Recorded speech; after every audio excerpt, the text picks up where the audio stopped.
Good. I want to thank folks for joining us. Of course, I'm with James Gordon from the Wellington Water Watchers and Tom King, our federal candidate. The reason we're here today is to raise the issue of water. Specifically, are we doing enough to sustain and protect our water resources? The Guelph presents an interesting contrast. Before the 2003 election, Dalton McGuinty said that we needed to place serious restrictions on the commercial taking of water in Ontario, that we should limit the amount of commercial water taking, that any commercial water taking should also be coupled with water taking charges, that this should all be open to public review, and the public should be made aware of the sustainability issues, and the public should have an opportunity to take part in any debate discussion about the private taking of water.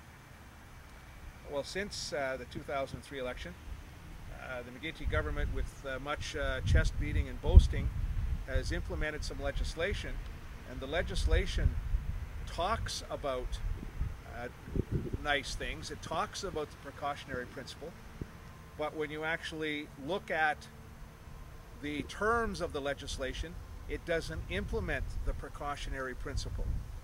And so while the rhetoric of the legislation is all high sounding and has all of the right buzzwords in it, when you actually look at the legal standards that are in the legislation and the legal requirements that are in the legislation, they are very lax.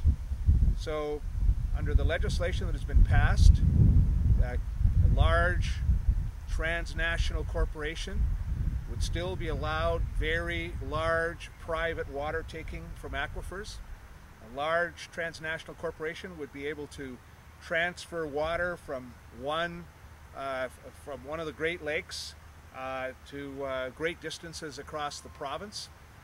There is limited opportunity for the public to comment and for local communities to have a role in setting out what the limitations should be. And this all comes to roost here in Guelph because you have a very large transnational corporation, Nestle's, which now would like to have, if it could, get a 10-year permit to take very, very large amounts of water from one of the local aquifers. There are all kinds of problems with that, but all you have to do is look down the road a little bit and you can see even bigger problems. Guelph is projected to grow significantly over the next 15 to 20 years. One of the things that the precautionary principle would take into account is that you must examine your water supply to ensure that you can accommodate this projected growth. There's no evidence that that is happening.